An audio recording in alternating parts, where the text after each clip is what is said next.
நாடாளுமன்றத்தில் வந்து ஒரே நாடு ஒரே தேர்தலுக்கான மசோதா வந்து தாக்கல் செய்திருக்காங்க. அதை நான் வேடிக்கையாக பார்க்குறேன். இதை சொல்லுவாங்க, இது வேடிக்கை வினோத நிகழ்ச்சி அப்படின்னு வானொலி தொலைக்காட்சியில் போடுவாங்க. அப்படிதான் அண்ணன் பார்க்குறேன்.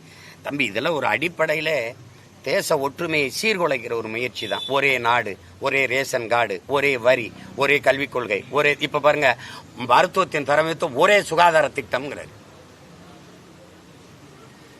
செத்து போன மனைவியை தூக்கிட்டு போக உயிர்காக்கு உறுதி, அவசர உறுதி இல்லாம சைக்கிள் முன்குள்ளுக்கு ஹேண்ட்பாரில் கட்டி வச்சு போயிட்டு இருக்கான், தோல் தூக்கி போயிட்டு இருக்கான். காட்டில் ஆத்தாவுக்கு முடியல, முதல் மகனும் இளைய மகனும் நடுவால ஒரு கட்டையை போட்டு தொட்டியில கட்டி தூக்கிட்டு போயிட்டு ஆஸ்பத்திரிக்கு. என்ன மருத்துவத்தரம் இருக்குது இதுல? நீங்க ஒரே சுகாதார திட்டம், எல்லாம் ஒண்ணு. ஆனா காவிரில இருந்து தண்ணி எனக்கு வராது. எப்படி இருக்கு? ஒரே நாடுன்னா தேசப்பட்டு வந்துருமா? ஒரே தேர்தல், ஒரே வரி, ஒரே ரேஷன் கார்டு, இப்படி போட்டு சட்டத்தை போட்டா எனக்கு தேசப்பட்டு வந்துருமா? தம்பி நீங்க சொல்லுங்க தம்பி. முதல்ல இந்தியா ஒரே நாடா? இந்த கான்செப்டுக்கு வாங்க. ஒரே நாடா? 28 நாடு, 8 ஒன்றிய பிரதேசங்களின் ஐக்கியமா? இதான கேள்வி. இந்தியா தட் இஸ் பாரத் செல்பியான் யூனியன் ஆஃப் ஸ்டேட்ஸ் தானே. மாநிலங்கள் அவைதானே, மாநிலங்களின் அவைதானே. ஆல் இந்தியா ரேடியோ தானே. ரேடியோ இல்லையே, இந்திய ரேடியோல ஆல் இந்தியா. அப்ப அந்த ஆல் இந்தியா எந்த இந்தியா? இது என் நாடு, அது அவர் நாடு, அவர் நாடு. நாங்கள் தமிழர்கள், அவர்கள் தெலுங்கர்கள், அவர்கள் மலையாளிகள், அவர்கள் கன்னடர்கள், அவர் குஜராத்தி, அவர் பீகாரி, அவர் மராட்டியர், எல்லாரும் சேர்ந்து இந்திய நாட்டின் குடிமக்களாக நாங்கள் ஒருங்கிணைந்து வாழ்றோம். அதனாலதான் அது ஒன்றியம்ங்கிறோம். இது ஒரு ஐக்கியம். அது யுனைடெட் ஸ்டேட் ஆஃப் அமெரிக்கா, அது யுனைடெட் கிங்டம், அது ஐரோப்பிய யூனியன், அது மாதிரி யுனைடெட் ஸ்டேட் ஆஃப் இந்தியா. அது ஸ்டேட்னு வராம யூனியன் ஆஃப் ஸ்டேட்ஸ் மாத்திட்டேன், யூனியன் மாத்தி விட்டேன். அதானே? அப்ப ஒரே நாடு, ஒரே ரேஷன் கார்டு, ஒரே தேர்தல். எப்படி ஒரே தேர்தல் நடத்துவ நீ? இந்த கேள்வி தர்க்கத்துக்கு இதை எடுத்து வைக்கணுங்க. அது செய்யறதில்ல. ஒரே தேர்தல் தம்பி, ஒரே தேர்தல். இப்ப நம்ம இப்படி கேட்போம், தமிழ்நாட்டில் 39 தொகுதியும், புதுச்சேரியில் ஒரு தொகுதியும், 40 தொகுதி உள்ளிட்ட ஒரே கட்டத்தில் தேர்தலை நடத்தின பெருமக்கள் நீங்க. வட மாநிலங்கள்ல முழுக்க 13 கட்டம், அசாமில் அந்த 4 கட்டம், மேற்கு வங்கத்தில் 13, இப்படி ஒவ்வொரு மாநிலத்திலையும் 13 கட்டம், 14 கட்டம், 10 கட்டமா தேர்தலை பிரிச்சு நடத்தினது ஏன்? ஒரே கட்டமா ஒரு தேர்தலை, நாடாளுமன்ற தேர்தலை நடத்த முடியாது. நீங்க ஒரே நாடு ஒரே தேர்தல், அதனால வர்ற லாபம் நட்டங்களை, லாபத்தை சொல்லு, மக்களுக்கான நன்மையை ஒண்ணு சொல்லுங்க.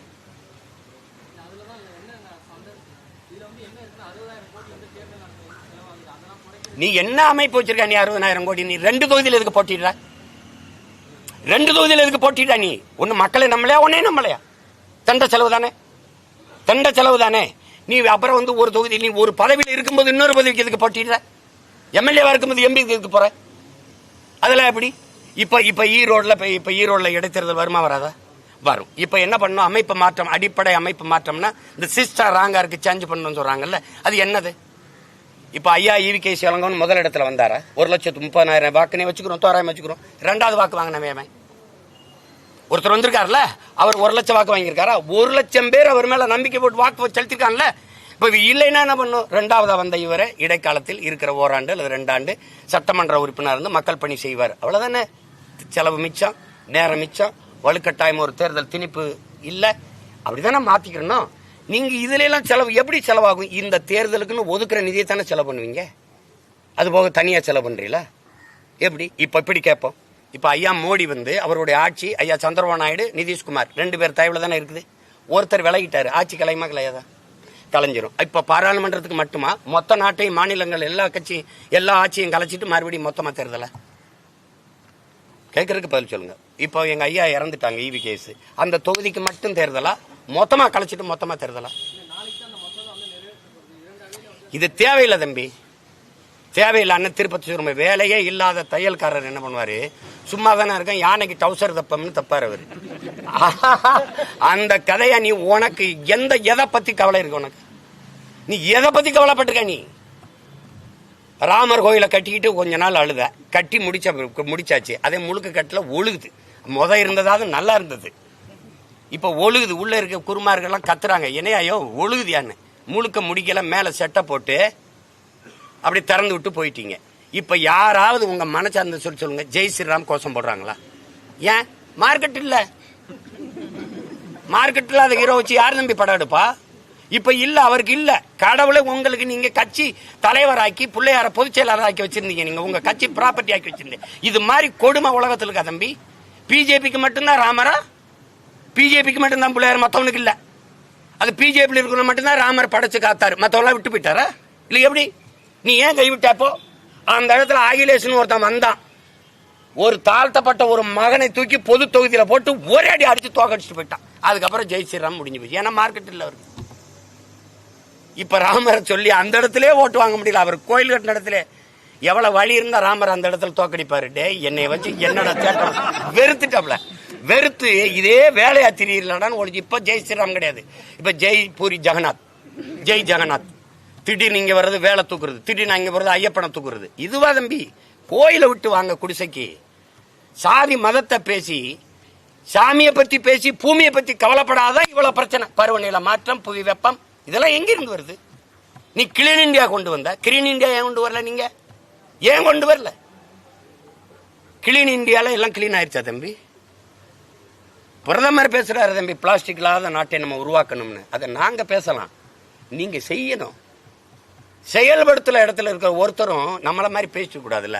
இப்ப இவங்க எல்லாம் பேசுவாங்கல்ல, மத்திய அரசுங்களுக்கு நிதி தர மாட்டேங்குது, அதனால வாத்தியார்களுக்கு எல்லாம் சம்பளம் கொடுக்கல. இந்த புலம்புற வேலை அதிகாரத்தில் இல்லாத நாங்க செய்யறது, போராடி பெற்று தர வேண்டிய வேலையை செய்யறது அதிகாரத்திற்கு நீங்க செய்யறது. 40 நாடாளுமன்ற உறுப்பினரை வச்சுக்கிட்டு எங்களை இதுல இந்த பிஎம் ஸ்ரீ பிஎம் திட்டத்துல பள்ளி திட்டத்தில் கையெழுத்து போட சொல்லுது, இல்லைன்னா காசு தர மாட்டேங்குது. எங்க கிட்ட சொல்லக்கூடாது, அங்க சண்டை போட்டு வாங்கணும். அந்த மாதிரி இந்த ஒரு நாடு ஒரு தேர்தலாம் தேவையற்ற வேலை தம்பி. அதனால என்ன 60,000 கோடி மிச்சம். அவ்வளவு நேர்மையான ஆட்சியாளர்களா நீங்க? அவ்வளவு சிக்கனமா செலவு பண்ணி கொண்டு போறீங்களா நீங்க? சொல்லுங்க. ஒரு கேள்விதானே.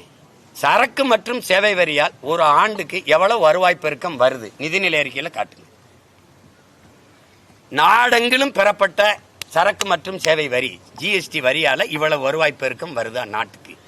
இந்த வரி வருவாய் மக்களுக்கு இப்படி இப்படி இவ்வளவு நலத்திட்டங்களா பிரிச்சு கையளிக்கப்படுது அப்படின்னு ஒண்ணு காட்டுங்க. இந்தியாவிலே அதிக வரி கட்டுறவன் மகாராஷ்டிரா, 2வது நான். எனக்கு பேரிடர் காலங்களில் கூட நான் பிச்சை எடுக்க கொண்டிருக்கேன். எங்க முதல்வர் கடிதமா எழுதுறார், இதுக்கு ஒரு நிவாரணம் கொடுங்க, 1000 கோடி கொடுங்க, உடனடியா 2000 கோடி கொடுங்க. என் காசை உனக்கு கொடுத்துட்டு அப்புறம் திருப்பி நாங்க ஏந்தி பிச்சை எடுக்கணும். என் வரியை எடுத்து வச்சுக்கிறாரு இவரு. அப்புறம் நான் கேட்டா கொடுப்பாரு. என்ன கவர்மெண்டா கந்து வெட்டியா? என் வரியை நீ வச்சுக்கிட்டு நான் கேட்கும்போது கொடுப்பேன் அப்படின்னா எதுக்கு? நீ உனக்கு வேலை இல்லாத வேலையா? எப்படி இருக்கு? என் வரி என்கிட்ட இருக்கட்டுமே, எனக்கு வேண்டிய நிர்வாகத்தை நானே செஞ்சுக்கிறேனே. சாக போற நேர்மையில கூட நீ எனக்கு உரிய தொகையை கொடுத்து என்னை காப்பாற்ற வர மாட்டேங்கிற. ஆனா தேர்தல் வந்தா 13 முறை வர்றாரு பிரதமர், இப்ப ஏன் ஒரு முறை கூட வரல? இதே குஜராத்தா இருக்கட்டும், இதே பீகாரா இருக்கட்டும், சொல்லுங்க, இதே மகாராஷ்டிரா இருக்கட்டும், ராஜஸ்தானா இருக்கட்டும், எத்தனை முறை போயிருப்பாரு? எங்களுக்கு நாட்டு பற்று எப்படி வரும் சொல்லு. என் மீனவனை தினந்தோறும் சிங்களம் சிறைப்படுத்துறான், அங்கேயும் கடற்படை ராணுவம் நிக்குது. குஜராத் மீனவன் ஒருத்தனை பாகிஸ்தான் ராணுவம் பிடிச்சிட்டு போயிருச்சு. கடற்படை ராணுவம் விரட்டி போய் அந்த கடற்படை திரட்டி அவனை மீட்டிட்டு வருது. கடல்ல நீங்க காட்சி இருக்கு பாக்குறீங்க. அப்ப ஒரு மீனவனுக்கு நீ அவ்வளவு வேலை செய்ய 850 மீனவனை சுட்டே கொண்டிருக்கான். இதுவரை எத்தனை பேர் உள்ள சிறைக்குள்ள இருக்கான், தினம் கைது பண்றானு. ஒருத்தனையாவது நீ தடுத்து பிடிச்சு உன் கடற்படை ராணுவம் கைது மீட்டுட்டு வந்திருந்ததுன்னா ஏன் நாடா அப்படின்னு பற்று எனக்கு இருக்கு. எப்படி தம்பி இது? நீ நடத்து, ஒரு நாடு ஒரு தேர்தலை நடத்துங்க, நடத்தி காட்டுங்க பாப்போம். இதெல்லாம் தெண்ட செலவு தேவையில்லாத குழப்பம். செய்திகளை உடனுக்குடன் தெரிந்து கொள்ள உடனே சப்ஸ்கிரைப் பண்ணுங்க.